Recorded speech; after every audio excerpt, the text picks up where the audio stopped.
Today, I will be presenting a counter analysis of ChatGPT's response on the topic of trademark infringement. The answer given provides an analysis of whether the use by Stability AI of Getty Images watermark constitute trademark infringement under US and UK law. While this answer does address the core elements of trademark law, there are a number of areas in which the analysis could be improved to provide more detail, better clarity, and closer alignment with legal principle and case law. By doing so, I hope to provide a clearer perspective on this important subject. First, let's look at the legal framework of US trademark law. In the ownership of a valid trademark, AI correctly points out that Getty has to prove ownership of a valid trademark, but missed the part that watermark per se may not be considered a trademark. In the Lanham Act, to constitute a mark must identify goods or services. While the watermark used by Getty Images are valid to protect copyrights, they are not distinctive enough to function as trademark, particularly in identifying the source of goods in commerce. In the case of 2 Pesos versus Tago Cabana, the US Supreme Court emphasized that the trademark need to be distinctive to indicate the origin of goods. Watermark may not reach this threshold unless they are actually used to identify the origin of services or goods. Getty Images may face challenges in providing that each watermark serves more than just a copyright function, requiring them to demonstrate that the watermark also acts as a brand identifier or trademark. This is closely related to the concept of use in commerce, which requires showing that the watermark are being used in a way that connects them to goods or services in a commercial context. The AI response assumed that Stability AI action would qualify as use in commerce. However, a more detailed analysis is necessary to explore how AI-generated images challenge traditional idea of what constitutes use in commerce. Under the Lanham Act, for a mark to be used within commerce, it has to be affixed to goods or services offered for sales. Stability AI would say that the images produced via an AI model cannot be considered goods in the old sense of the word. Neither does the watermark serve exactly the same function as placing a label on a tangible product. In Mata versus Tan, the court looked at the commercial use of a mark in a commercial setting. Perhaps, Stability AI could potentially argue that images created by AI models do not qualify as traditional goods or services under trademark law. Unlike physical commodity or tangible services, these images may not fit the conventional definition used to assess trademark protection in a commercial setting. Moving on to the UK, the framework operates under the Trademark Act 1994. The AI approach is essentially no different from that for US law. It doesn't explain very well if the watermark of Getty could ever meet the threshold under UK law for distinctiveness. The UK requires a mark to be capable of distinguishing goods or services. It might prove quite difficult for Getty Images to prove that its watermarks, many of which were for copyright protection and not for branding, meet the threshold. The judgment of the European Court of Justice in Google versus Louis Vuitton. The court determined that a trademark's primary purpose is to guarantee the origin of goods or services.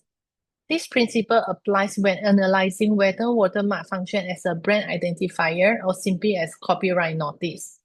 The key question to address is whether the watermark are being used in the course of trade, meaning they must be connected to commercial activities. Under UK law, Stability AI's use of Getty's watermark must qualify as used in the course of trade, meaning the watermark must be applied in a commercial context, such as for business or profit-making activities. However, the AI response does not fully explore whether watermarking AI-generated images qualify under this criterion.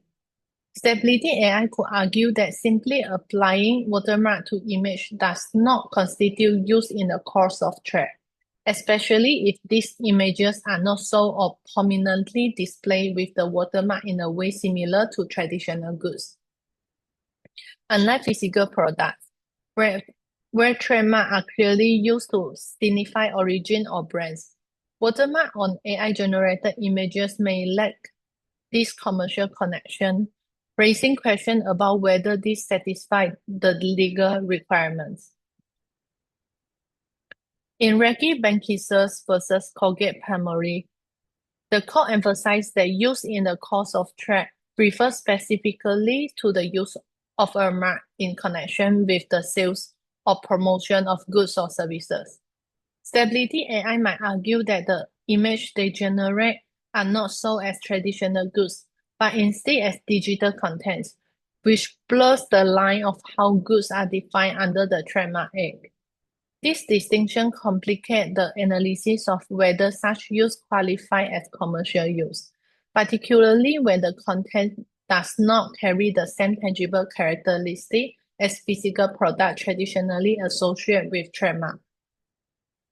The question, therefore, becomes whether the digital nature of these images can still satisfy the legal requirement for commercial use. The AI correctly identified that determining the likelihood of confusion requires an analysis of factors such as similarity of marks and the degree of consumer care. However, it oversimplified the confusion analysis by not addressing the unique context of AI-generated content. The use of watermark in AI-generated images could lead to consumer confusion, but there are significant variables at play, including whether consumers are likely to associate a digital image with Getty Images services or whether they understand that the watermark is used merely for copyright protection. The Getty Images versus Stability AI case could serve as an example where the issue of consumer confusion arises from the degree of visibility and prominence of the watermark. In Polaroid Corporation versus Polaroid Electronics, the court considered factors like the similarity of goods and consumer care, which would be crucial in determining whether consumers would mistake AI-generated images for official Getty image products. However, to improve the AI response, one key enhancement would be to clarify the distinctions between copyright and trademark. While copyright protecting watermarks safeguard the creativity aspect of an image, trademarks serve a different purpose. They identify the source of goods or services in commerce. Getty's watermark, therefore, may not inherently function as trademark unless they are actively used in commerce to indicate the source of the images. This distinction is critical for understanding how watermarks are interpreted under trademark law. Furthermore, the response could be strengthened by expanding on the debate surrounding use in commerce. While distinguishing between copyright and trademark is important, it's equally crucial to explore how AI-generated images challenge traditional definition of commercial use under both US and UK trademark law. Stability AI argues that digital assets like AI-generated image differ functionally from traditional goods or services deserve more thorough analysis. This would provide a clearer understanding of how the concept of use in commerce applies in this modern context.